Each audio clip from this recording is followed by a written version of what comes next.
A very good evening, everyone. So, myself, Dr. Himani, and today, on behalf of Faculty of Veterinary Science and Animal Husbandry, Ranchi, Birsa Agriculture University, Ranchi, Vital Biotech and Agriculture Forum for Technical Education and Farming Society, Kota, I cordially welcome you all to the seventh and final day of this international training cum workshop program on cutting edge innovation in veterinary science for a sustainable future. So before starting the session, I would like to let you know briefly about the organizers. Vital Biotech is India's leading publication, research and training institute whose goal is to tackle world most pressing problems which are related to food and agriculture, whereas the Agriculture Forum for Technical Education of Farming Society, Kota, it serves as a spiral between the network of rural communities in India and other stakeholders such as government, development organization and corporate entities. Whereas Birsa Agriculture University, it is a well-known university. It is a renowned name in agriculture universities. So it was established in 1981 and it was inaugurated by then Prime Minister late Srimati Indira Gandhi ji. Primary objective of this university is to develop area-specific technologies and manpower in the field of agriculture, animal husbandry and forestry for the development of Jharkhand and economic upliftment of the tribal and other backward classes of this region. So the program of activities of teaching, research, and extension are being carried out in this university through 7 faculties and 12 constituent colleges. And this university also has a biotechnology college and agribusiness management center, 6 directorates, 3 zonal research station, university farm, 16 KVKs, computer center, central library, and other infrastructure which is required in university. So this university is well equipped with state-of-art facility. And specifically, the College of Veterinary Science and Animal Husbandry, it was established in 1961. Initially, it was a part of Ranchi University. Later on, it became a constituent of Rajendra Agriculture University in 1971. So then it focused on UG courses, and PG was added in 1972 with further expansion by 1977, and it was in 1981 incorporated in Birsa Agriculture University, and since then this college is offering UG, PG, PhD, diploma and certificate courses. The college is involved in research projects related to animal health, nutrition, and conducts extension activities like livestock health camps and farmer education.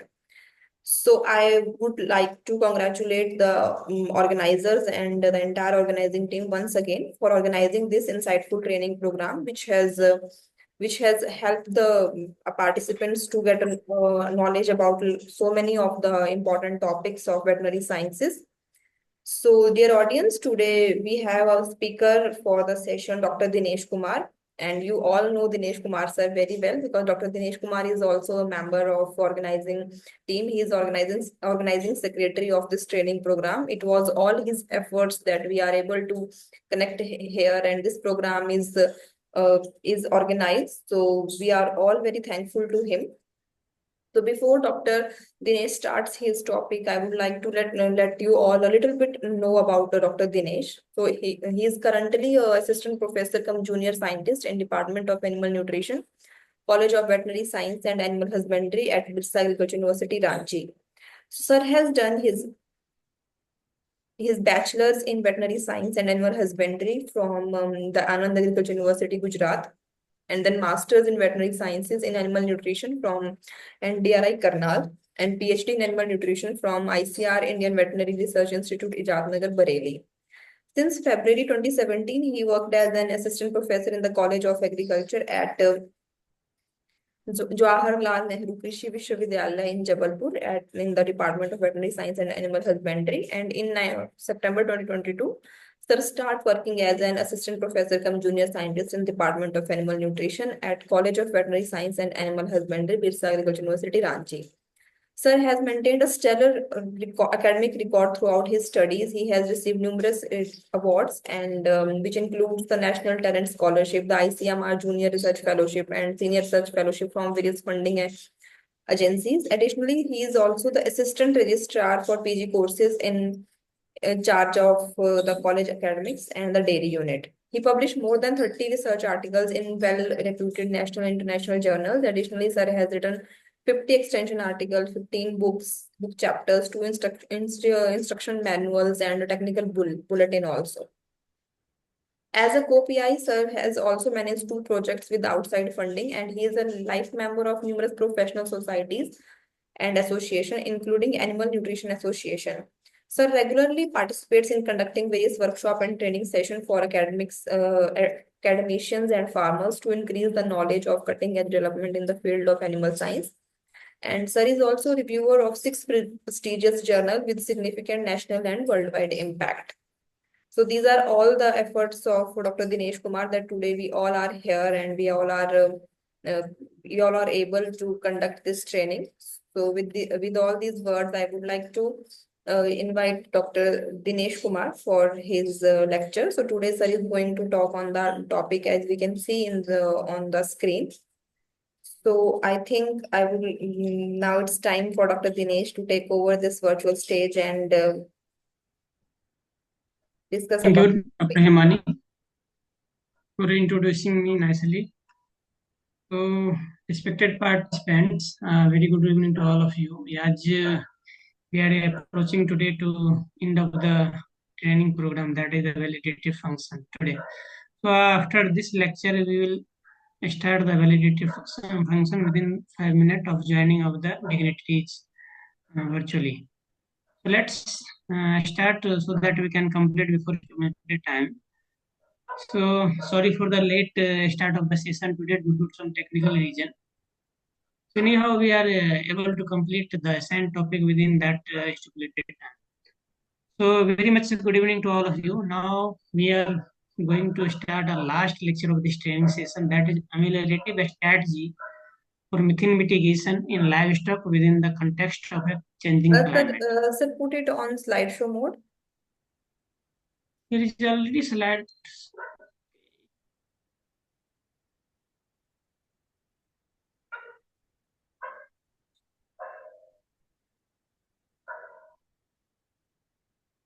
I think once again you have to reshare. Okay, once.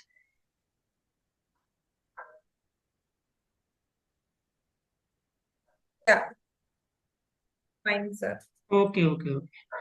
So today we are going to discuss about the ameliorative strategy for methane mitigation in livestock within the context of a changing climate. So as we all know, this is the time to think and ponder about the climate change from the various aspects of the changing environment condition.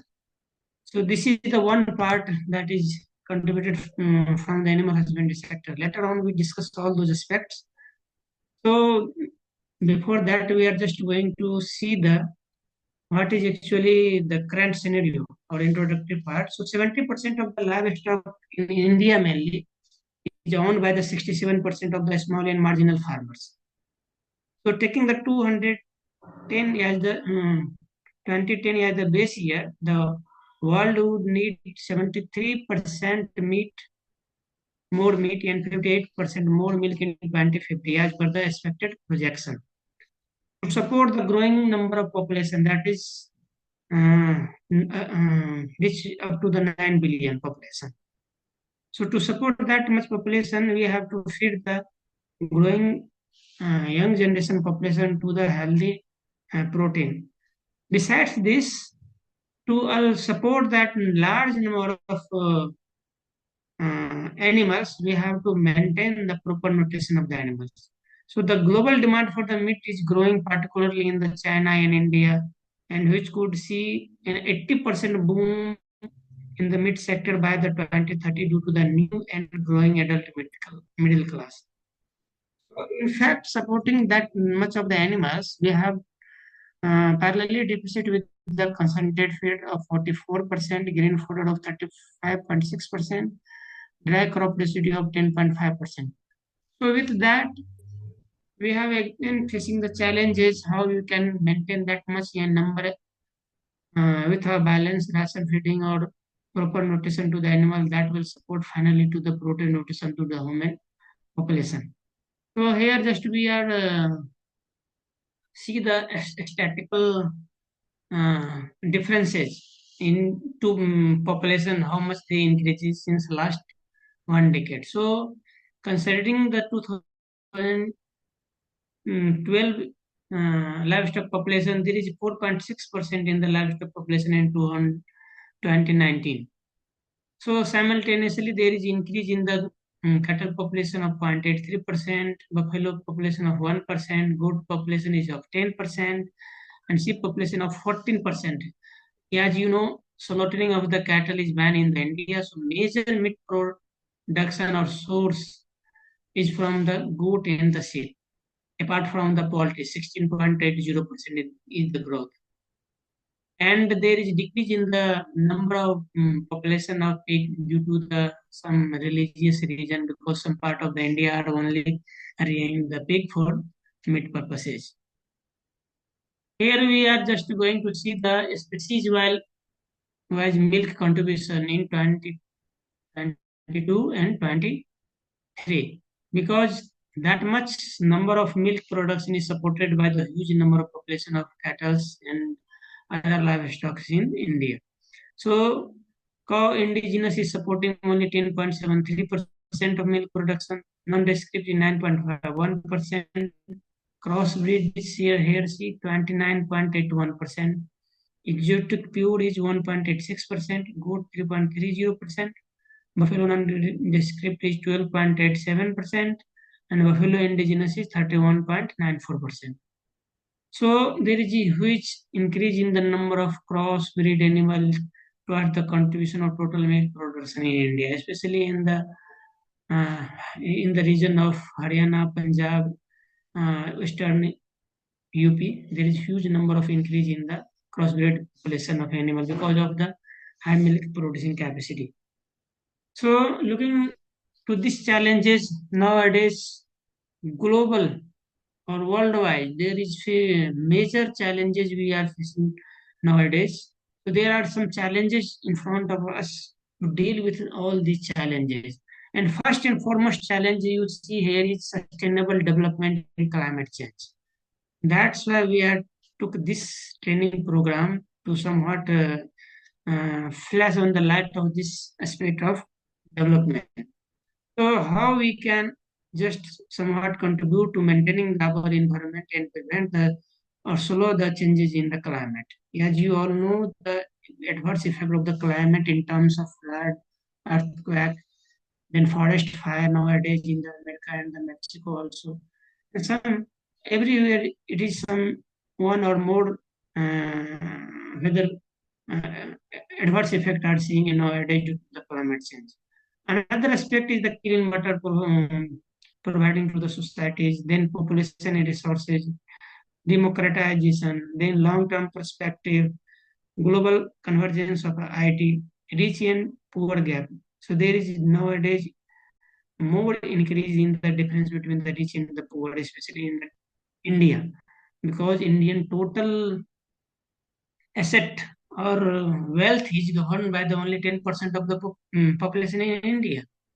Then health issues, because newer diseases are emerging day by day due to this change in the climate, their host, their intermediate host, all those pathogens are changing and adapting to the changing climatic conditions. Then capacity to decide, peace and conflict. As you know, war is going on throughout the world, like Russia and Ukraine, then Israel and Palestine. So in Syria also. So how we can keep peace and the conflict, that is also one of the aspects of the challenging aspect in front of the world. Then status of the women, translational national organized crime, energy, science and technology, and global ethics. That's why here we put this topic to deal or to highlight or to focus some aspects of our knowledge towards the field veterinarians or professional, what we can contribute actually to prevent and slow down the changing in the climate. Then here is the major global warming gases and their significance. So as we all know, there is 3, 4 gases which contribute to the global warming nowadays and lead to the changing climatic condition. So just for your knowledge, here we are just sharing before industrialization, that is in 1750. And after industrialization, like 2020 to 21. So what is the major change in the composition of the gases like carbon dioxide, methane, and nitrous oxide? So these are the mainly three gases which contributes more toward the change in the climatic conditions. So there is 49% changes in terms of the carbon dioxide presence in the environment. Methane 164 percentage, and nitrous oxide is 24 percentage. So that lead to the major climatic changes condition in the environment. So, and their global warming potential is one. If you consider carbon dioxide global warming potential is one, then methane potential is 25 times more, then nitrous oxide potentially 310 times more than the carbon dioxide. And their atmospheric span is 150 years, methane is 7 to 10 years, and nitrous oxide is 150 years. So you think if you not control now the emission of the gases or reduce the emission of the gases, then think their lifespan in the atmosphere. If you start thinking now, at least it will take that much time to minimize the concentration which is already present in the environment.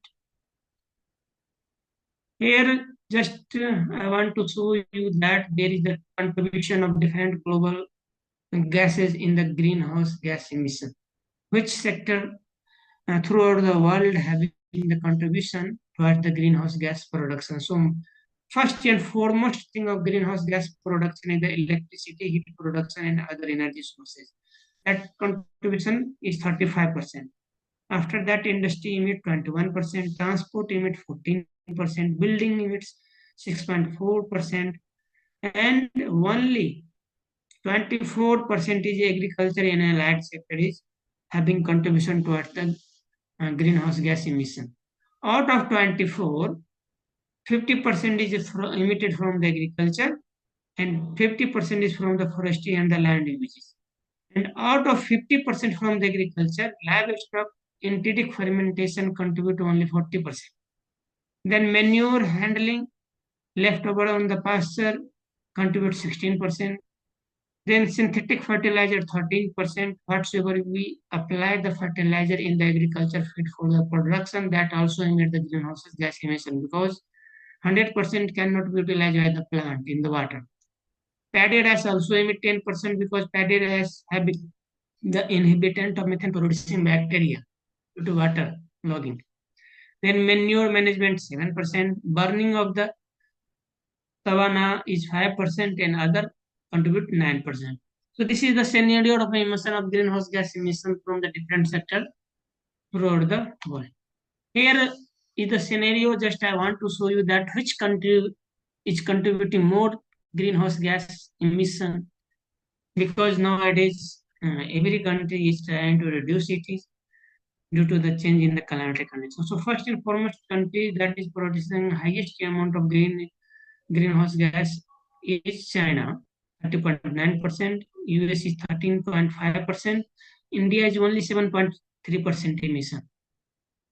But simultaneously India have to develop because both country has now in developed country line, but India having yet to achieve that one. And rest of the world is 21.7%.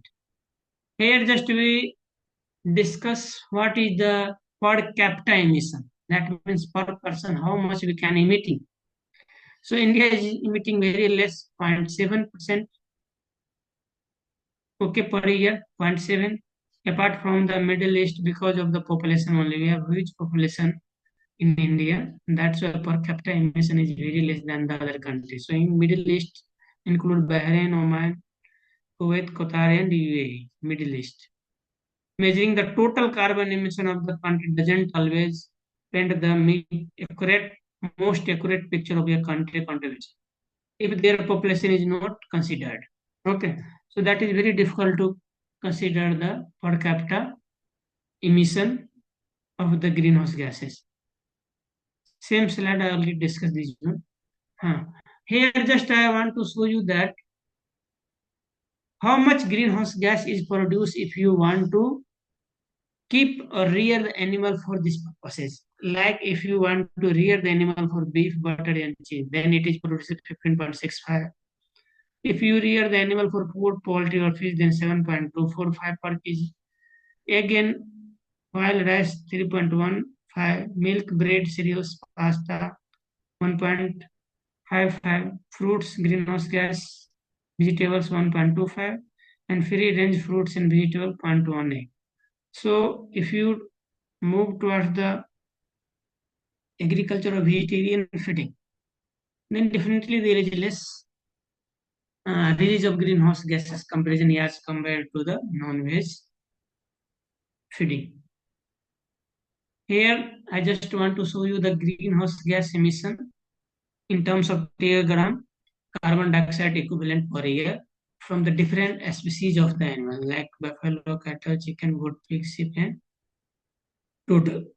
1 teragram is equivalent to 1012 gram. So highest is produced by the cattle, 61.8%, 9.2% by the chicken, buffalo 8.3%, and rest of the animals are also low. Here, just I want to show you which gases just contribute to global gas emission. So water vapor contributes 36 to 72%, carbon dioxide contributes 9 to 26%, methane 4 to 9%, ozone 3 to 7%, and nitrous oxide 1 to 3%. So water vapor strongly varies locally depending upon the water availability condition in that particular area. So the concentration in a stat 90% of the ozone in our atmosphere is contained in the stratosphere only. And these gases are direct impact on the stratosphere and the ozone composition. So this is the methane emission from the different livestock. So through enteric fermentation of livestock, Indian livestock methane production was 10.65 teragram. 30% buffalo 42% contribution, sheep 2%, goat 4.2%, in other livestock 0.6%. So enteric methane formation is a wasteful process. That means 4 to 12% of the energy is losses from the body in terms of the gross energy intake of the animal. Impact on the animal in terms of the energy utilization. So if you not maintain animal for particular purposes and feeding that balance ration in TMR ration or complete feed block in required amount, then there is a huge production of the methane gases. So whatsoever is the concentration we discuss later on. So methane is currently recognized as the second most important greenhouse gases after the carbon dioxide. So there is twofold advantage of reducing enteric methane formation from the livestock. First is the improve animal productivity because we save 4 to 12% of the gross energy losses from the animal body if you manage that one. Another one is limited atmospheric methane accumulation. If you reduce methane production in the animal, then it goes less in the environment. So we limit that much concentration from the environment accumulation. So here is the just diagram is just showing that how animals is producing the methane. So if you feed to the animal, suppose that total diameter intake of animal is 10 kg.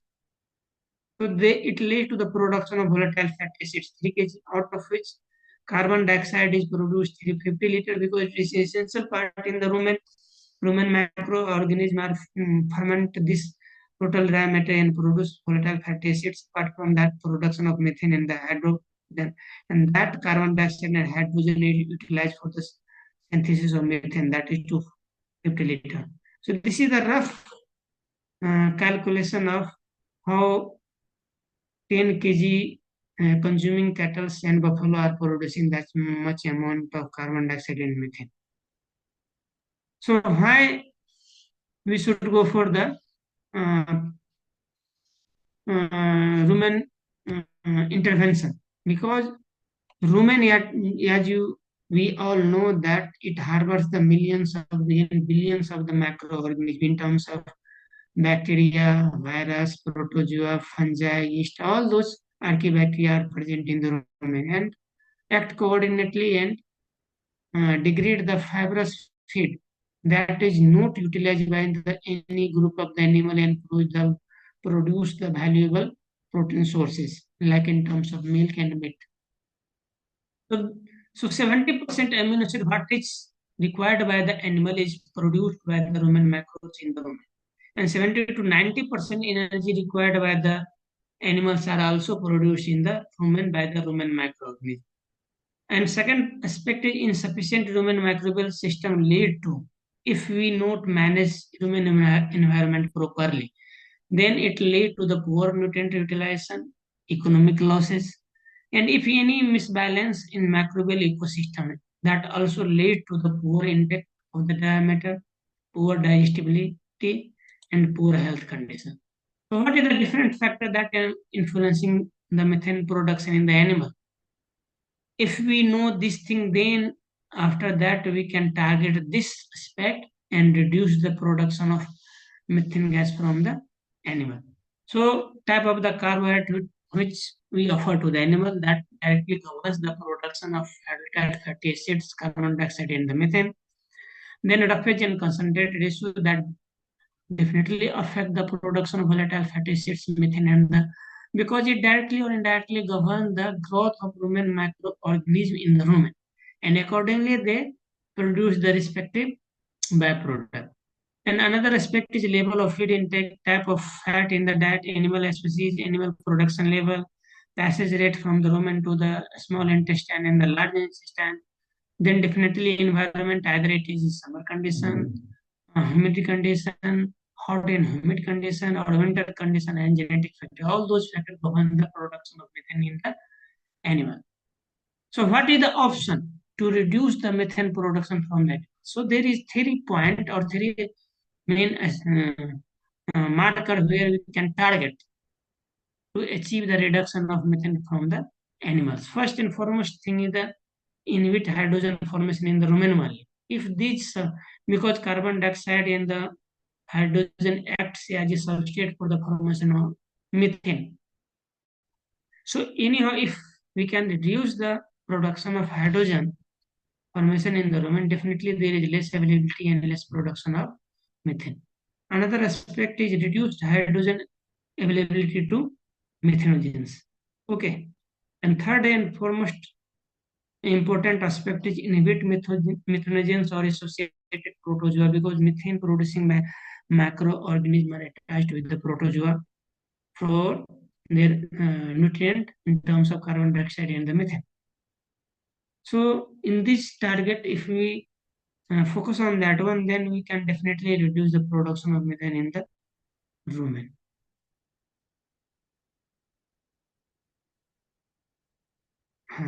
Here is the various step where we can focus or target to achieve the lower production of the methane.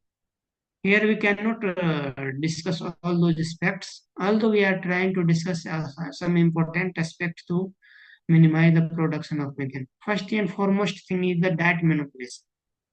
And managemental aspects, then another aspect is rumen manipulation.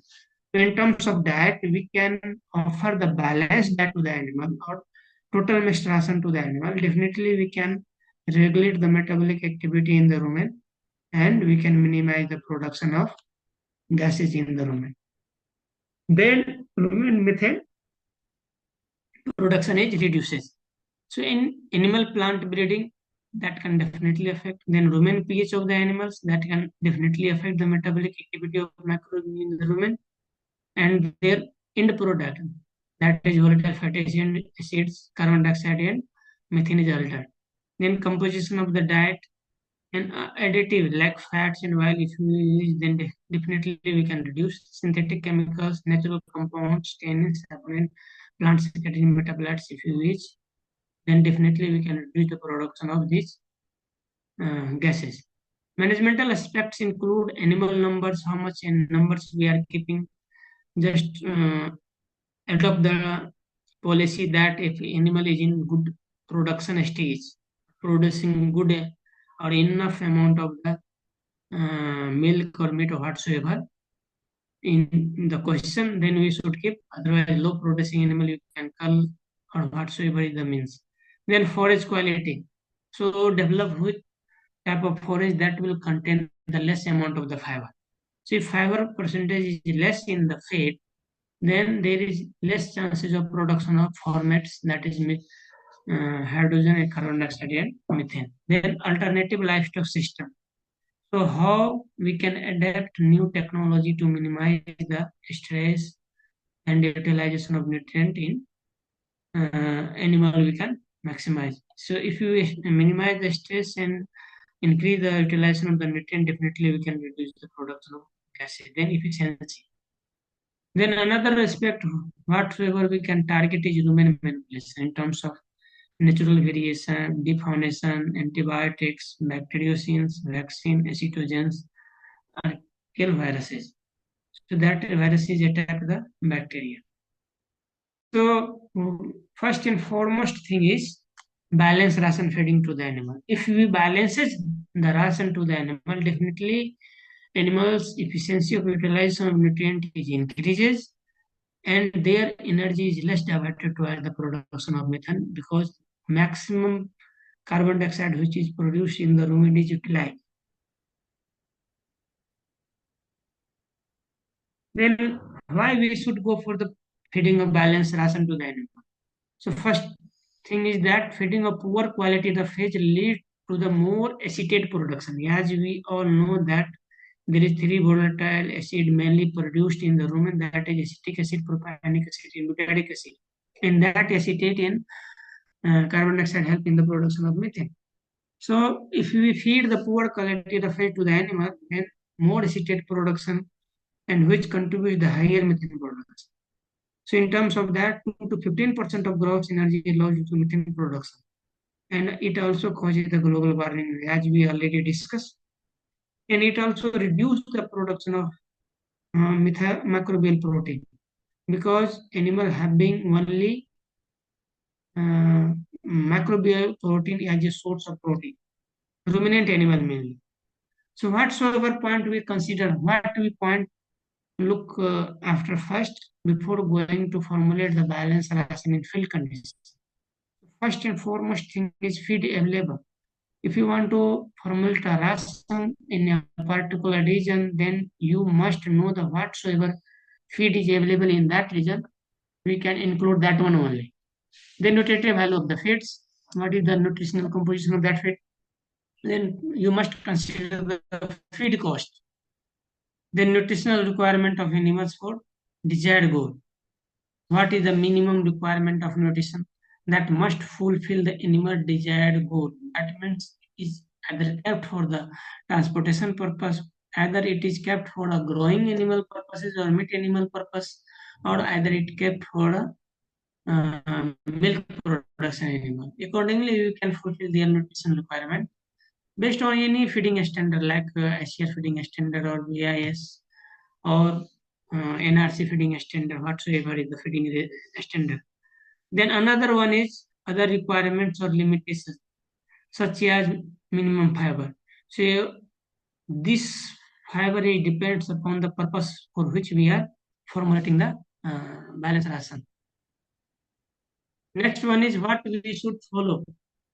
This type of feeding must be follow in the animals to avoid the more production of the gases because during the fasting condition and hunger condition animal produce the higher amount of the methane.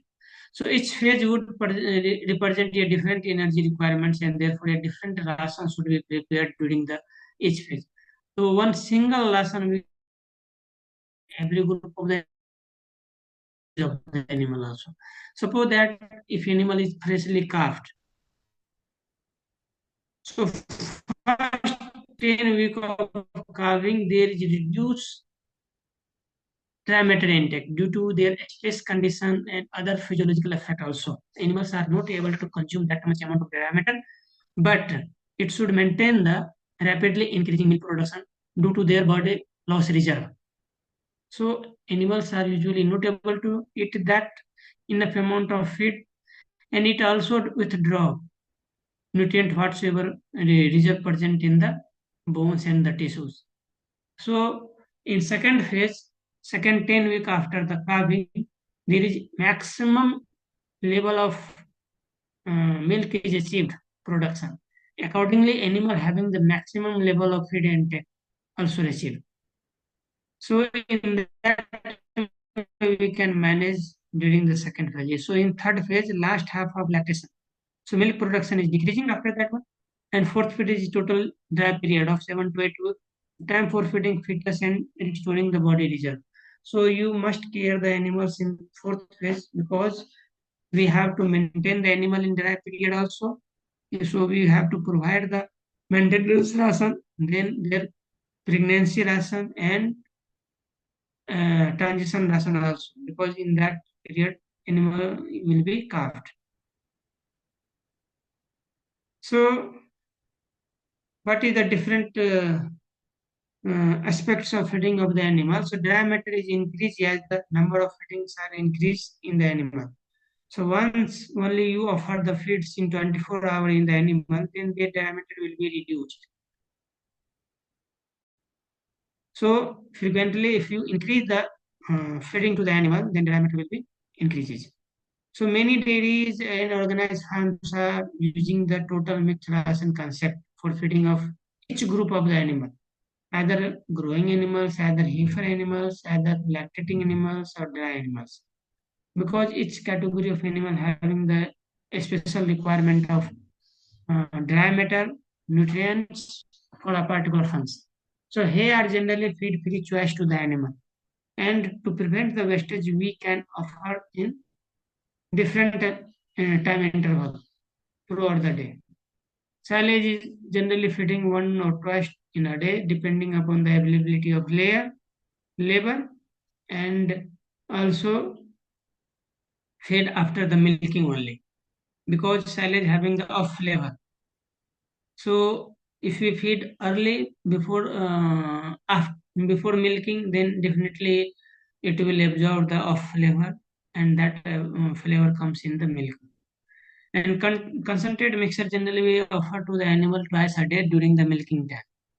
So high producing animals should require extra care because high producing animals are not able to stand that much time for eating the concentrate feeding during the milking hour. So they are eating hurriedly or in fast during the milking hour because after milking that animal are left in the shed one, another shed. So apart from that, we also offer the extra amount of concentrate to the animal after the milking twice in a day. What is the different steps in ration formulation, mainly in the lactating dairy cattle? So my suggestion is that not formulate the diets that can maximize the production of the milk. First and foremost thing is formulate the diet that can efficiently produce good amount of milk and its component. So that point you must keep in the mind. Another aspect is calculate the diameter intake of the animal in question, for which we are going to formulate the balance ration. Second aspect is nutritional requirement of the animal. I already discussed that we calculate from the different feeding standard what we is following. Third one is determine the amounts of available ingredient that must fulfill their nutritional requirement within that diameter intake limit. So in and around the area where we are going to formulate the balance ration, we must look after the different kinds of ingredient that must fulfill their nutrition requirement of required amounts only. That must fulfill their requirements.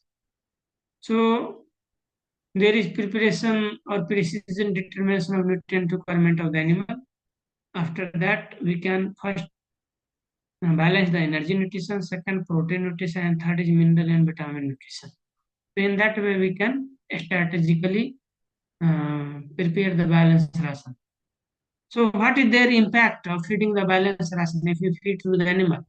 Unless and until we are not aware about that one, then we can go for the feeding of balanced ration. So here is the answer. So it has the direct effect on the milk production and the milk fat because it sustains the continuous diameter intake in the animal if we feed or follow the balanced ration feeding. Second point is effect on microbial protein synthesis. effect on methane emission, effect on immune system, effect on parasitic load. So, what is the significant effect or achievement after the balanced ration feeding? So, there is increase in the milk yield and fat percentage of fat percentage. Then higher growth in milk increase may be recorded 13 to 14% after we follow the balanced ration feeding to the animal. Then it also support the higher growth and reproduction in the animal. It also increase the lactation length and reduction of calving interval if we follow the balanced ration feeding to the animal. Then reduction of metabolic disorders such as milk fever and the ketosis. Higher growth in young animals. Early age at the first calving of the animals. Longer productive life. Reduction of environmental pollutants and higher profit to the farmer. So if you follow the protocol of feeding of the balanced ration properly in the fish, definitely we can achieve and increase the profit to the farmer. So my suggestion to the field veterinarians or officials that at least we can contribute this aspect to the animal owner so that in that way we can indirectly able to contribute toward the reduction of greenhouse gases. In simultaneously we can increase the profit to the farmers because have no any direct shortcut to reduce the emission directly. So in that case, we can reduce by utilizing this type of feeding to the animal. Next step to reduce the production of gas production is total mixed ration or complete feed block. So it is generally followed in the good feeding managemental practices in the organized farm and the organized farmers door, in which we mix the chopped green fodder with the dry chopped fodder, and apart from that we mix the soap, wild seed cake, choker, whatsoever is the residue remain in the house after human consumption, that we definitely mix in the different proportion as per requirement of the animal, and in that way we reduce the greenhouse gas production from the animal. So what point you should consider before formulation of total mixed ration? First and foremost condition is the body condition is good, then a stage of lactation, forage quality, feed protein level, method of feedings, feed access time, and diet presentation. So another aspect is precision feeding. So precision feeding is nothing one of the mental practices in which we can give the right amount of the feed, right in right proportion, in right time, and in right composition for a particular to achieve the particular function from the animal. So that is known as the precision feeding to the animal. It is also known as the information intensive nutrition or personalized nutrition. So if some animal is producing more than 30 liters of milk and some are producing the 10 liters of milk. So single procedure precision feeding we cannot follow for both of the animal. We can formulate the ration, we can provide the appropriate amount of concentrated feed, all those things in a proper proportion that will fulfill their highest requirement of the nutrition and production. So that is the precision feeding, and that feeding is adopted by the organized farmer and developed farm in India and throughout the world. And here are some different aspects of processing of feed that can increase the availability of nutrient or utilization of nutrient in the animals. So physical treatment of the ration like grinding, pelleting of the roughage, and the heat treatment of the grain definitely break down their feed particles and increase their nutrient utilization and improve the efficiency of utilization of the feed in the animals. Another aspect is alkali treatment of cereal straw resulted in a decrease A and P ratio, amino acid ratio. So acetate and propionate ratio. So in that way we can manage the reduction in the gas production in the rumen animal.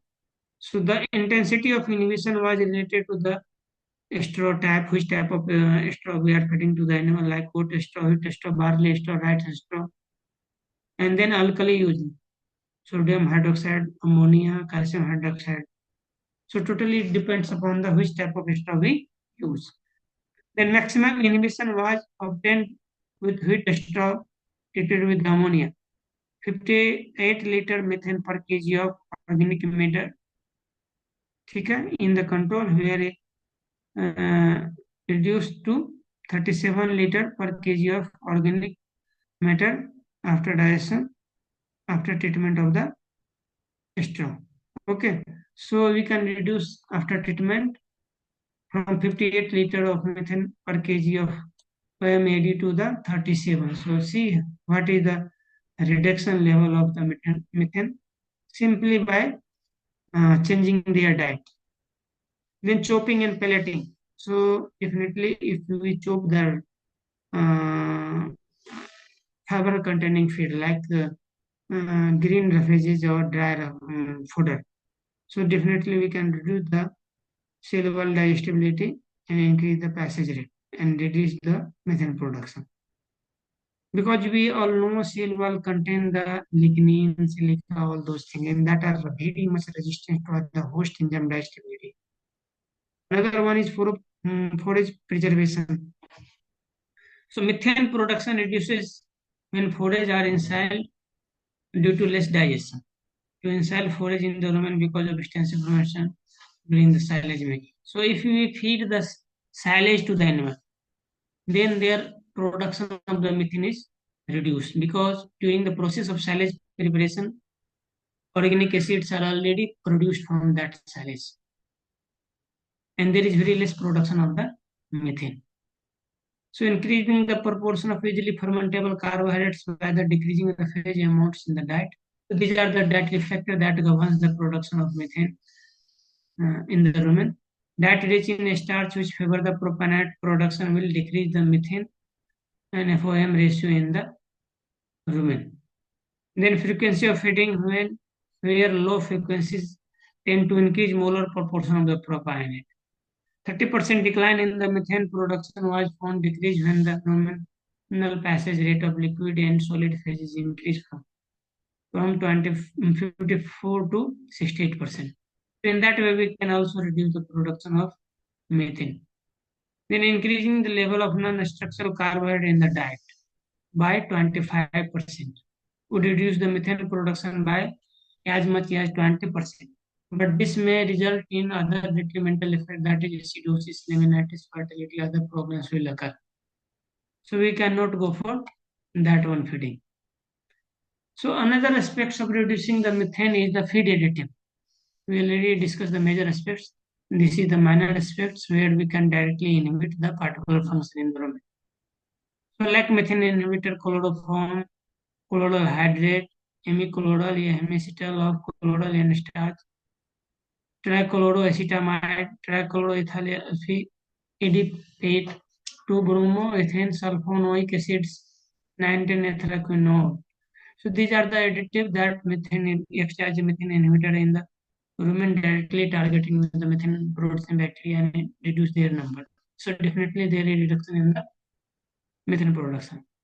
Another additive is ionophores and antibiotics. So in this category, monensin, sodium, lactulose, chilinomycin, and lidomycin, narasin are used to reduce the production of methane. Then propionate enhancer, melt fumates, dephonating agents, and plant secondary metabolites like monoxol, sulfosuccinate, eucasineria, Coleus saponaria, acacia, consina, tamarind, malaria. So there are the various secondary metabolites that are present in the plants which directly inhibit the production of methane from the rumen. Another is probiotic, prebiotic like Saccharomyces cerevisiae, Aspergillus oryzae. And recent techniques are used as immunization. So Commonwealth Scientific and Industrial Research Organization Australia recently developed a vaccine for inhibition of methane from the enteric fermentation. In the trial of the vaccine, which are so far limited to a small ruminant only. So scientists are now trying in the large ruminant also. So have been reported to reduce the methane production of 7%. See the potential. Then biotechnological approaches. Sorry. So quantification and identification of the methanogenic species present on different diets and in different animal species. Once developed, first of all, we develop the quantification and identification which type of microorganisms are present in the rumen that are directly or indirectly involved for the production of methane. After that, that could be further used to regulate the expression of a specific gene in these methanogens, which control key enzyme of methane production may provide additional means of altering the methane production. So, in genetic way or by way, we can reduce the by targeting the particular gene which are responsible for the production of methane production enzymes, and we can alter the methane production. So these are the some experiments that are conducted in the NDRI. So if we offer the high fiber, high diet, 80 to 20 ratios, so what is their production? Medium fiber, what is their production? And low fiber, what is their production of methane? In that way, we can reduce the production. This is similar reaction based on the sorghum and the Birsa basal diet. There is the also treatment and control. So reduction in the methane production in the cattle from 15.77 to 10.48, and in buffalo 21 to 17.25. Here is the different source from which methane are coming in the environment. So what is the major sources? By increasing the concentrated starch in the crop residue diet, that contribute 20 to 32%. By supplementation of deficient nutrient, that will reduce the production 8 to 23%. Supplement of urea mineral molasses leak reduces the 10 to 11% of the methane production. Then supplementation of grain fodder reduces methane 11 to 27%. Addition of fat reduces 3 to 40%. Wide variation of the fat because it directly utilizes the hydrogen present in the rumen environment, and that will go for the hydrogenation process of the unsaturated fatty acids. Then plant secondary metabolites or plant products that are variable in the impact to reducing the methane production. Mainly saponin and the tannins are used nowadays to reduce the methane production from the various kinds of plant secondary metabolites. Then feeding ruminant, that means maintenance that it reduces the 14 to 23% in medium production ration, 23 to 32% reduction. High production that include 14 to 25%. Selenomycin and lactulose reduced 10 to 25%, and probiotics 10 to 50%. So probiotics having the wide range of reducing the methane from the ruminant animal reduction. Here are the various technique and technologies that are patented and recommended for use by the ICAR for the reduction in the methane production, like Tamarin Plus, that includes Tamarin seed husk enriched complete feed block for the methane amelioration. Tamarin, as you know, it contains high amount of tannin, so that directly reduce the daily enteric methane emission by 15 to 17%. Likewise, anti-methanogenic content of the anti-methanogenic feed supplement like Harit Dhara. So in that way also they reduce the methane production by 20%, and it increased the milk production by 500 to 700 ml per day with a cost benefit ratio of 1:4. So that is recently patented by the NINP Bangalore. So a lot of new technologies and advances are coming towards the reduction of methane production. But we have 536 million livestock in India, and a lot of animals are unproductive in nature, and that are a major contribution of the methane production in the animals. And another one, we can if target genetically to methane producing bacteria like Methanococcus ruminantium with prophage with 69 phage like proteins and lactic enzymes that will reduce the 97% methane production in the animals. And it is very difficult to target. So nowadays work is going on that one to target that particular groups of methane producing bacteria that will directly involve in the production of methane. So what is the implication of phage therapy in the ruminant if you go for this therapy? So maintenance of the healthy gut of the microbiota, it can check the diarrheal control, disease control, improve protein metabolism by regulating ammonia production, control subaqueous acidosis in the animal, control methane production, and also regulate the immune status of the animal. In that way, phage are controlling all those activities and increase the production of the animal by reducing the 97% of the methane from the animal. So finally, the conclusion, we are harboring more than 536 million livestock, contributing milk, meat, dung, urine, skins, and livelihood of millions of the people. And we stand first position in the world in terms of milk production, contributing 23% of the world requirement. Simultaneously, we have several options to reduce the ruminal methane emission, but one has to think about the level of reduction without affecting the rumen health and feed nutrient utilization efficiency for production and its economic under Indian conditions. Because methanogenesis is an essential pathway in the rumen of the animals for hydrogen sink in the rumen. So in that way, I complete the today's session, and now we hand over to the Dr. Himani for validity function session. Thank you. There is no any scope of question and answer. If anyone having the any question, then we can just forward or we can ask in the WhatsApp because now time is reaching for adding of the dignitaries in the meeting. Thank you. Dr. Himani. Thank you, sir. Thank you for your excellent presentation. And yeah, we are now about to begin with the valedictory ceremony. So first of all, in this valedictory ceremony, I would like to invite Dr. Dilip Kumar Yadav for giving the participants the overview of this training program. He is also the Wait. First, coordinator of this training program. wait. First of all, we ensure the addition of our respected Dean sir and the Dr. M.K. Gupta sir. Then we can proceed for further process. First of all, ensure. 1 second. Yeah, sir, please let me know once they join. Yeah. I'm audible? Yeah, you are audible.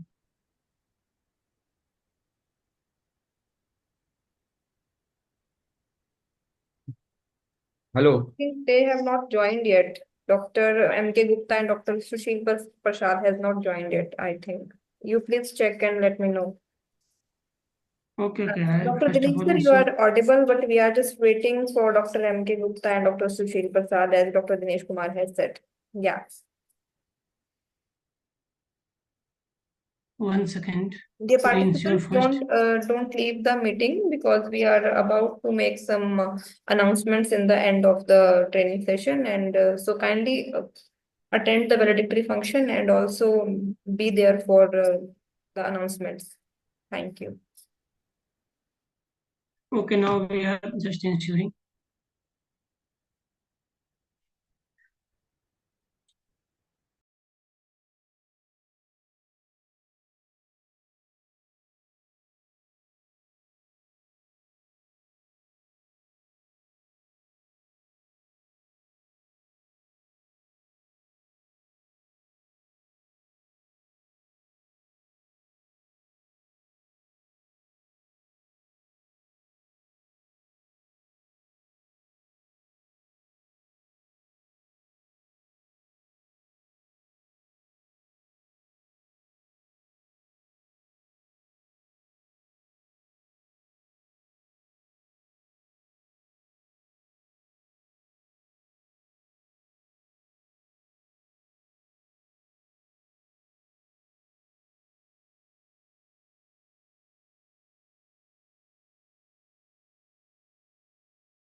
We just wait some to join our dignitaries.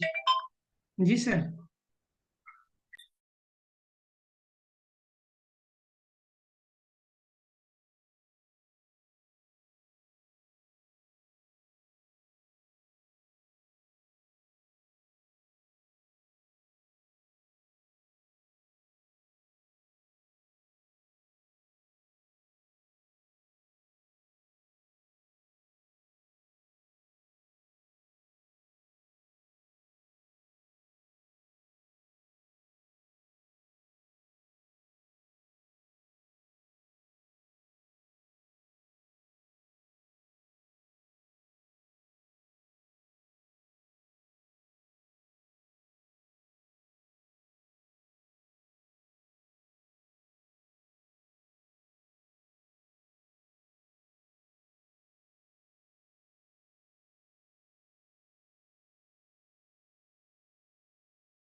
Dr. Himani, Sir.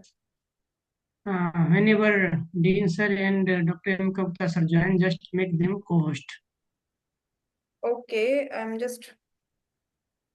yeah, okay, I'm just doing that.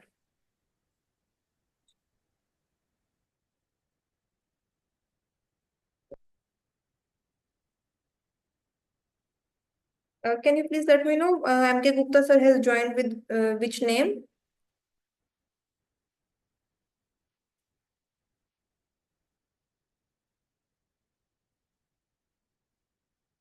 Dean sir already joined. Yeah, I have made him the co-host, but I just want to know the username of Dr. MK Gupta.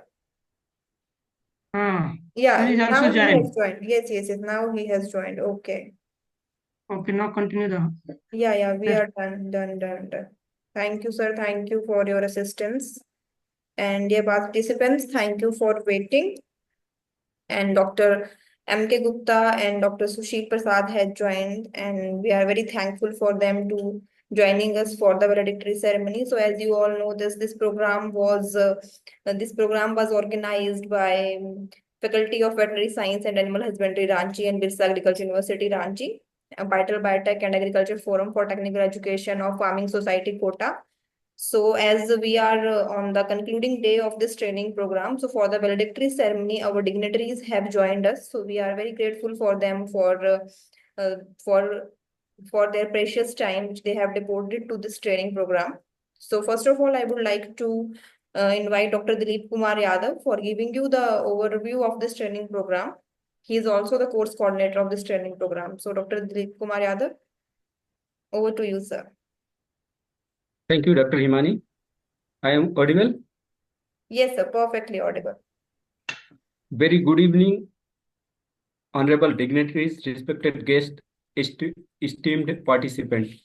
As we concluded this 7 days international training and workshop on cutting-edge innovations in veterinary science for sustainable future, we take immense pride in reflecting on the enriching journey that brought together expert researchers and professionals from around the globe. The workshop aimed to explore innovative advancement in veterinary science to address challenges in sustainable livestock productions and animal health management, emerging biotechnology interventions. With a special focus on sustainable solutions, we highlight new approaches in technical sessions like insights into nanotechnology, that One Health approaches, newer feed resources, strategies for sustainable management of livestock and poultry, role of molecular marker in disease diagnosis, utilizations of artificial intelligence, importance diagnostic modalities in veterinary medicines, lab-grown meat, advances in management of reproductive health and assist reproductive technology, and last, methane mitigations and climate changes. Apart from that, after completions of the lectures, eminent scientists, students, and professionals shared their expertise in interactive discussions during the questions and answer sessions. Apart from this, trainings has long-lasting impact and away forward messages as the workshop facilitated globe networking for fostering new collaborations for future research.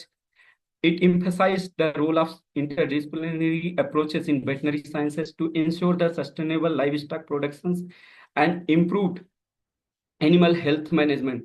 The insights gained will contribute to the adaptations of the innovative and eco-friendly solutions in veterinary practices. We extended our heartful gratitude to our organizing committee, resource persons, participants, and supporting institutions for making this event a grand success.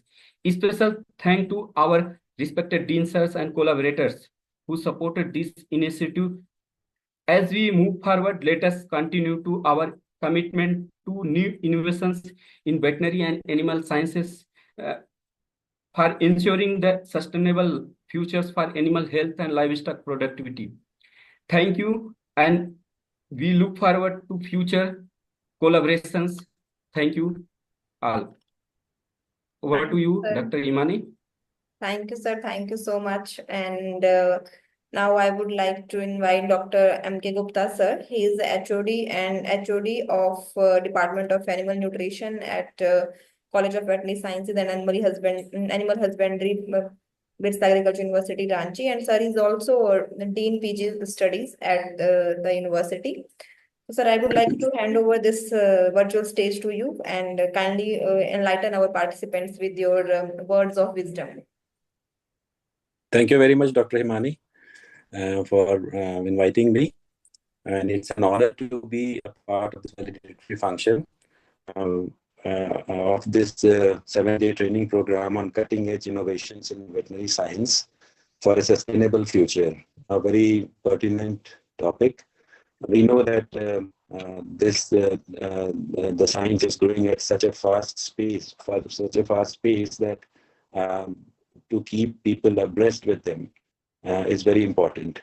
So in this valedictory function, first of all, I would like to welcome our chief patron and most honorable Vice Chancellor of BAU, Dr. S.C. Dubey sir, patron and respected Dean of College of Veterinary Science and Animal Husbandry, Dr. Sushil Prasad, Chairman Dr. Baljit Singh Saharan from Hisar.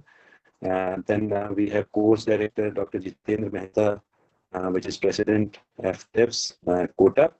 Then I also welcome organizing convener Dr. Shahzad Mudassir Rashid from Squast, Kashmir, and Dr. R.B. Divakar from Ayodhya.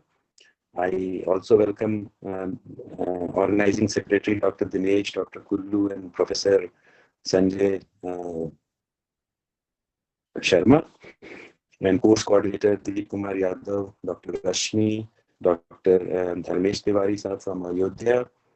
And I'm privileged to welcome all our eminent speakers, the eminent speakers from different parts of the country, from cross-section of country, from very reputed institutions. It's my pleasure to welcome Professor Manoj Kumar from Basu Patna, and then Professor Nirbhay Kumar from Basu Patna as well, Professor Anuj Kumar from Mathura. Then I also welcome Dr. Pankaj Taka from Gadwasu, Dr. S. Mahesh from BHU. I welcome Dr. Deepak Upadhyay from Datia College of Veterinary Science, Dr. Ajay Kumar from IVRI, then Dr. Sitaram Gupta from Rajuas, Bikaner. I welcome Dr. Brijesh Kumar from IVRI, Professor and Dr. Abhishek Gupta, Dr. Tarun Pal Singh from Mathura, Dr. Dinesh Kumar, our own Dr. Dinesh Kumar, who is organizing secretary also. These are the people who actually played pivotal role in the success of this wonderful 7-day workshop training program. I personally think, I welcome all of you, sir, for this valedictory function, as well as I welcome all the participants, the participants of this program, the students, the professionals, the teachers from across the India. It's my privilege to welcome you all in this valedictory function. Unfortunately, I could not participate in the inaugural function. I had some very urgent work at that time. But now I'm really privileged to be a part of this function. And as I was saying, that it is very important to keep pace with the growth of the science. A lot of innovations are taking place, and that is why this topic has really attracted a large number of participants, because everybody is interested in knowing what new is taking place in the profession. Being a professional body, it's very important that having a knowledge of all the developments can give you a very good idea of how to shape your future, particularly the students' group. And that is why I think that, as the name suggests, cutting edge innovations, that truly holds the mandate of the training program, which was very impressive. And I'm really happy that so many eminent young, very you can say knowledgeable group of scientists do took part in this and share their knowledge about the growth that is taking place in their profession, in their discipline, be it nanotechnology or be it artificial intelligence or digital. Being in the science of veterinary pathology, I do feel that the technology holds the central place in the present day science. Without technology, you cannot reach the unreached. We know that, serving only the urban area is not going to help, because the 70% of people of our nation and people, they live in the rural areas. How to reach them? How to supplement the technologies to the real warriors, the veterinary officers who are working in the field condition, in the most trying and difficult field condition. And I can feel that as a professor of veterinary pathology, I do feel very helpless that we are serving the urban people, but we are not serving the rural people as we can. And here comes the role of innovations and technology. We know that machine learning is growing at a very fast pace. All kinds of blood test or the diagnosis of hemoprotozoan can be done with the help of machine learning, and we can deliver the goods, the results at the grassroots level in the rural India only through technologies and the innovations. So majority of the universities and the ICR institutions are working on development of technologies through which we can reach the most required place, that is the rural population of our country, and how to supplement them with information which is going to help them to grow economically and double their income, quadruple their income. It's all about the thinking process and providing all kinds of technological support that is going to bring a paradigm shift in the approach of veterinary profession. So with these few words, I think that the workshop has been a very successful venture, in which all the eminent speakers shared their expertise with the participants, and I'm sure that all the participants must be enriched by their knowledge and must have gained a lot of information on which direction they want to move and watch what will be their future course of action in the field of, or in the professional field of liking. So with these few words, I really welcome each and every one of you in this valedictory function, which is going to, we are going to be briefed about what achievement has been made through this important workshop and training program. I once again welcome one and all for this valedictory function. Thank you very much, and I hand over to Dr. Imani for the further Thank you, sir. Thank you for addressing everyone, and thank you for taking out your precious time for this valedictory ceremony. Now it's time for feedback from the participants. Although we have got so many messages in the chat box, we all can see participants are very happy with the training. But I request each and every participants to write their feedback in the chat box, and if they have any suggestion like on which topics we need to cover, and what what upcoming programs we can organize in collaboration with the university, and any other ideas if they have, or any other feedback which they have, we would like to have the feedback from the participants. So I request all the participants to write the feedback in the chat box. If anyone want to share, then you can unmute their mic also. Yeah, if And anybody, yeah, if anybody want to share their views, they can just raise their hand and we will allow them to speak. yeah. Otherwise, One or they two. can write their feedback in the chat box also.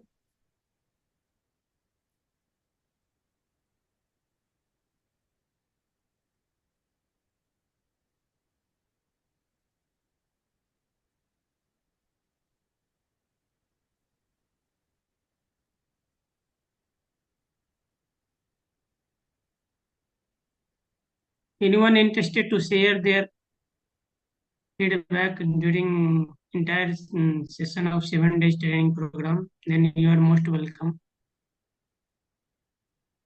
Dear participants, we are keeping the note of the suggestion which you are providing. We are noting them down, and we will definitely provide you training in these areas.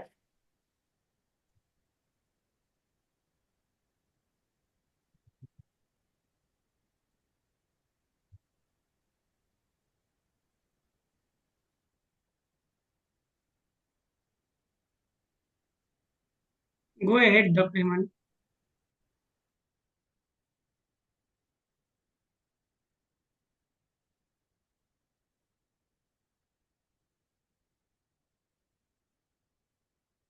Thank you, sir. I was just noting down the feedback from the participants so that we should not miss anything which they are expecting from us. So now I would like to invite the chief guest of this training program, Dr. Sushil Prasad. Sir is Dean of the university, and he is also uh, from the Department of Livestock Production Management at College of Veterinary Sciences and Animal Husbandry, Birsa Agriculture University, Ranchi.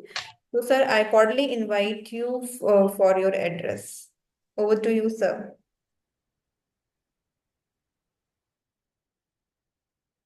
Sir, unmute the Yeah, sir, mic. you are on mute.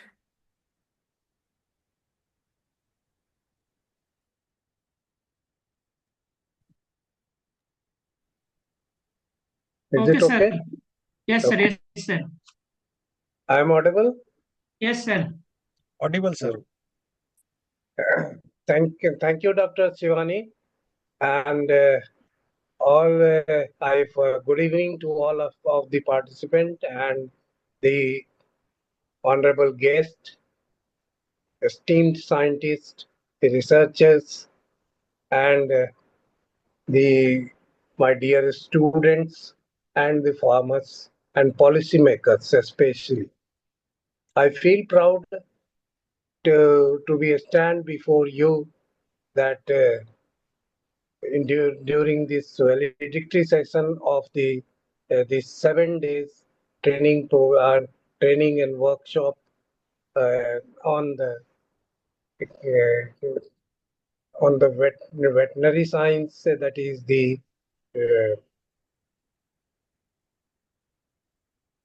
just I am saying the topic.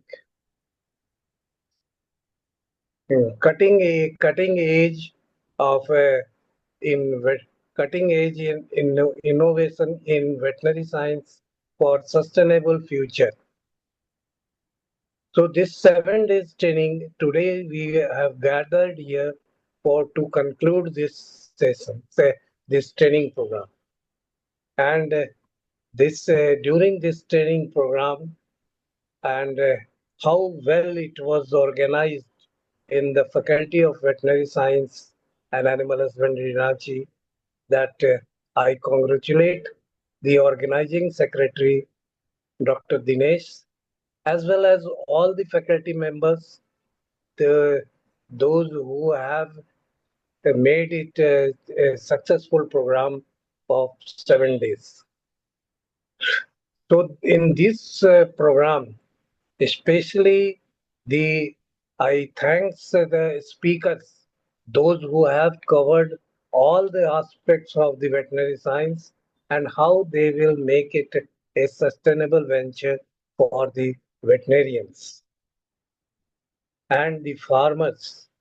So this whole we have seen that some of these sessions I have also attended and found that they regarding this and the nanotechnology, you have covered the feed resources, change in feed resources, as well as management aspect of the for the animals and poultry science. Similarly, you have gone for molecular level also in your classes or in your the speakers have explained it very nicely. So I hope this type of training is required for every time on that on the topic which is required for the development of the veterinary science, as well as because the veterinarians are working for the farmers and the animal keepers. So how we can make effective for the either it is in production aspect, in management aspect, in whatever is the and you have also covered the clinical aspects also in during this whole session. The clinically you have touched the medicine aspect, how we are going to diagnose the disease and what are the newer methods which will help in diagnosis of the disease. Similarly, you have covered the reproductive system also. So gynecological aspect, which is a big problem in the farmers regarding the infertility or the conception issue. Because without recovery of these things, we cannot think for regarding the sustainable livestock production. Similarly, the climate change, as I earlier also in the inaugural session, I told you that regarding this, the climatic change very much affecting the animal production also, like various diseases occurring which was not previously reported, but due to climate change some of the viral diseases are also occurring in our country, especially the you have seen the lumpy skin disease, which was not earlier reported that this type of disease is fatal for the animals.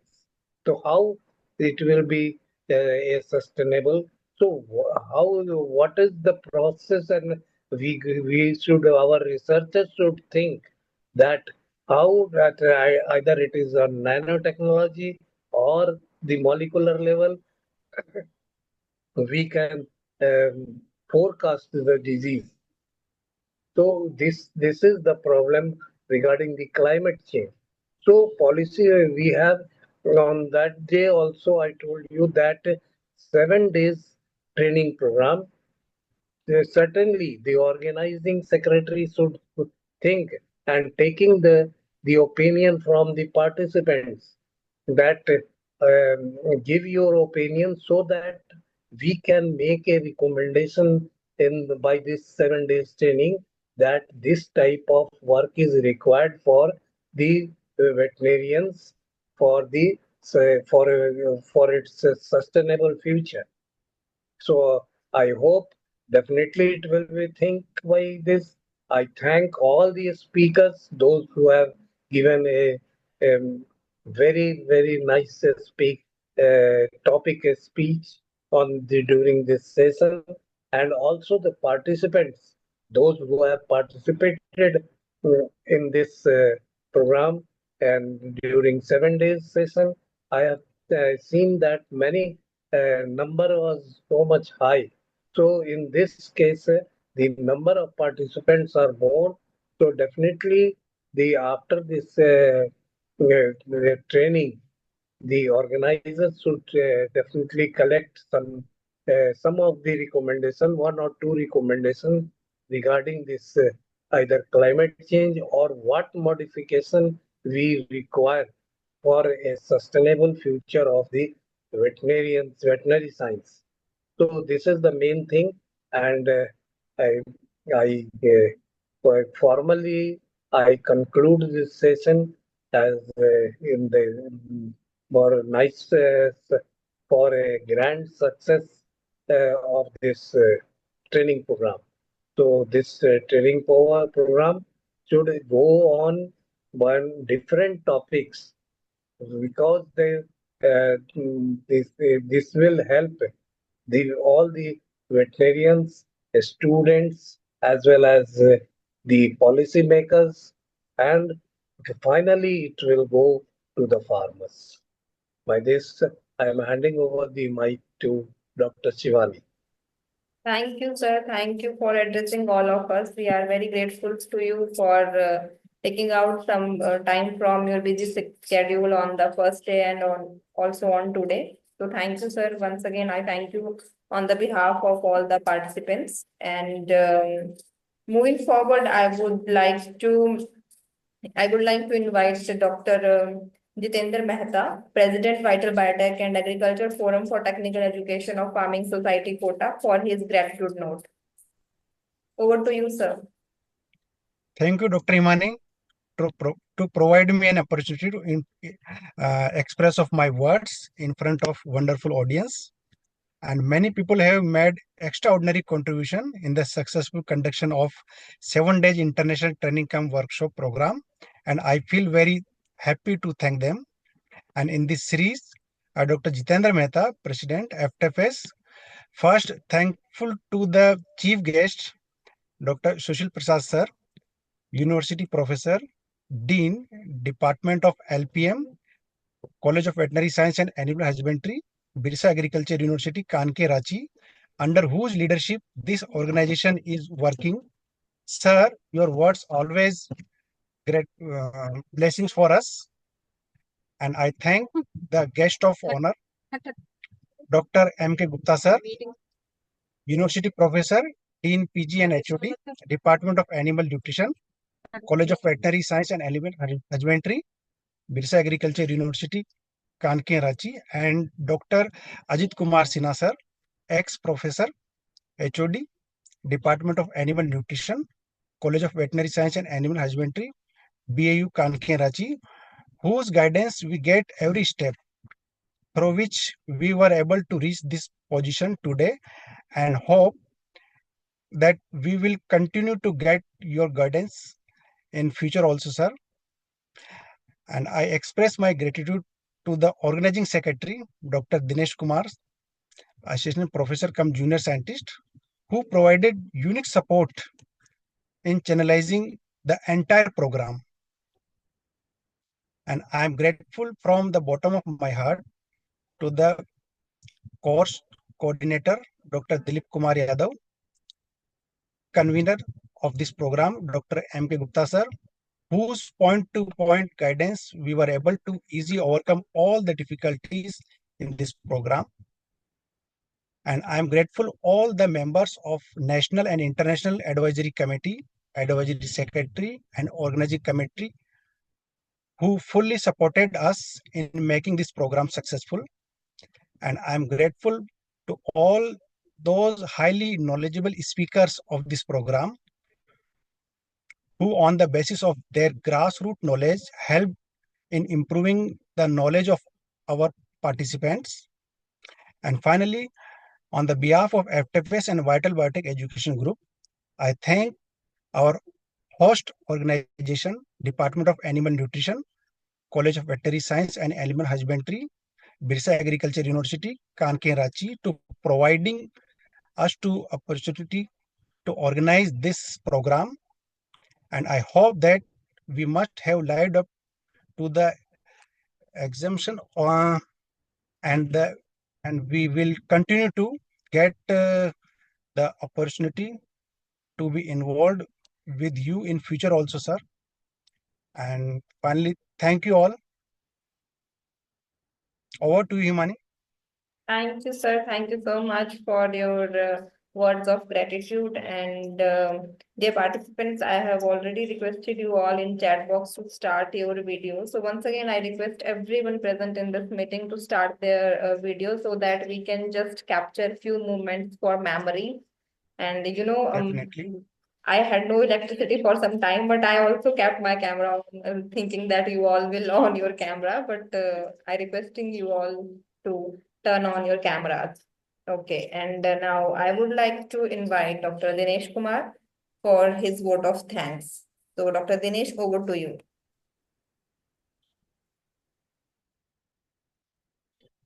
Sir, kindly unmute. And thank you everybody who has turned on their cameras. Yeah, Dr. Dinesh, you can. Thank you, Himani. So, Thank as we all know, we reached at the end of the training program. So, it is not an easy task to acknowledge one and all behind the screen and on the screen and their efforts. Anyway, I give a vote of thanks. It is truly a privilege connecting with you all today in the validated function of 7-day international training and workshop on cutting-edge innovation in veterinary science for a sustainable future. And expressing my heartfelt gratitude to all those who have made this event possible. So thank you one and all. First and foremost, I would like to extend my sincere thanks to Honorable VC and BAU Ranchi, Dr. Sunil Chandra Dubey sir, for the unwavering support to conduct this type of events.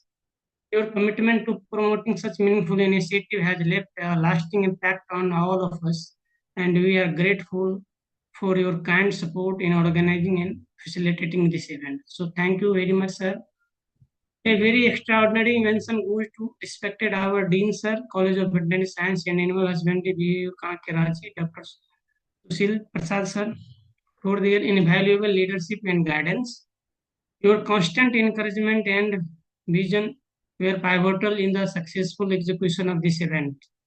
Your support has been the cornerstone of its success, and we are truly honored to have had your involvement in this program throughout the training session and before planning the training session in a short period of notice. So thank you, and Dean sir. A special thank goes to Convener Dr. M.K. Gupta sir for their outstanding leadership and guidance throughout planning and execution of the events since its beginning. So your vision and relentless effort have played a crucial role in the success of this event. So thank you, Gupta sir. I would also like to express my appreciation to co-organizing secretary Dr. S.S. Kulu, Dr. Dilip, Dr. Raju sir, Dr. Praveen sir, and Dr. Ravinder sir, and all the faculties of College of Veterinary Science and Animal Husbandry, Ranchi. Those tireless efforts in shaping, managing, and executing these events at national and international level from its inception. So thank you all, you sir. I would like to thank collaborating partner Dr. Jitendra Mehta, Vital Biotech for their visionary direction and technical and logistic support throughout the course of this event. And he is giving prompt reply whenever I ask anything and send any material for either designing, drafting, whatsoever is the need of this training program. So thank you, Dr. Jitendra Mehta, sir. A heartfelt thank to all esteemed faculty members and technical staff of College of Veterinary Science and Animal Husbandry, BU Kanke, Ranchi, Jharkhand for their dedication and meticulous planning, which helped in making this event a smooth, seamless experience for all the participants. And I must also thank the organizing committee as a whole for your collective hard work, cooperation, and passion. Lastly, I did like to thank honorable speaker, participant, students, anchor, Dr. Himani, other who attended today. Your presence and participation made this gathering a memorable one, and we hope you have with new knowledge, idea, and inspiration. And we can plan further this type of activity ahead, depending upon the interest of the participant. A special thanks goes to Dr. Himani for coordinating and anchoring throughout this training program. A very nice anchoring and timely, very punctual, and also managing very well throughout their training program. So a special thanks to Dr. Himani. Once again, on the behalf of our organizing committee, I personally thank you to each and everyone. Either I take their name or not, because we are not able to include each and everyone who played a pivotal role in making this event a success. So we look forward to future opportunities to come together and learn from one another in collaboration. So thank you one and all once again on the behalf of organized institutes and Vital Biotech. I again thank you one and all. So this is the officially end of the validity session and officially end of the training program, 7 days training program. So thank you one and all. Thank you, sir. Thank you for addressing all of us, and all the participants cannot thank you personally. So I thank you from on the behalf of all the participants. I know that all of the participants are very happy because you have organized such a great training program for all of them, and they have gained a lot of knowledge from this training program. So thank you. And dear participants, we have received an overwhelming response from all of you during this training. And as I have mentioned earlier, that we are about to make some announcement at the end of this session. So now we are there to make the announcements. So as I told that we have received overwhelming response from all of you. So keeping this in mind, we will soon be organizing another 10 days international training or come workshop for all the veterinary professionals in collaboration with the renowned veterinary institute. And this time we will keep in mind to include some topics for field veterinarians also. So kindly stay in touch, stay in our WhatsApp group for further updates, and also share about your feedback about this training program with your fellow veterinarians, so that next time they can also take advantage of such insightful training. So I request you to stay in touch, and we have also another exciting opportunity which awaits all the veterinary professionals in April 2025. So in April 2025, Vital Biotech and the Agriculture Forum for Technical Education of Farming Society Kota, in association with University of Agriculture Sciences, Raichur, Karnataka, Sant Gahira Guru Vishwavidyalaya, Sarguja, Ambikapur, Chhattisgarh, and Atal Bihari Vajpayee Vishwavidyalaya, Bilaspur, Chhattisgarh are organizing the 4th International Conference on Recent Advances in Agriculture, Food Security, Veterinary and Allied Sciences for Livelihood and Environmental Sustainability. So this conference will be from April 25 to 27 via virtual mode through Zoom. So all of you are invited to register for this conference and present your research work through oral and poster presentations. Additionally, you can nominate yourself for more than 40 plus award categories. So you all are invited to get yourself registered in this conference and take advantage of this. Furthermore, I would like to let you all know that we have taken the note of all of your feedbacks. We have taken the note of all your points, and all the PowerPoint presentations which are presented in this training program delivered by various esteemed speakers, they will be shared with all of you. Plus, the recorded session of this training program, all the sessions are available on the official YouTube channel of Vital Biotech. So you can watch the recorded session from there. You can share with your fellow veterinarians so that they can also get to know about this training program and they can also enhance their knowledge.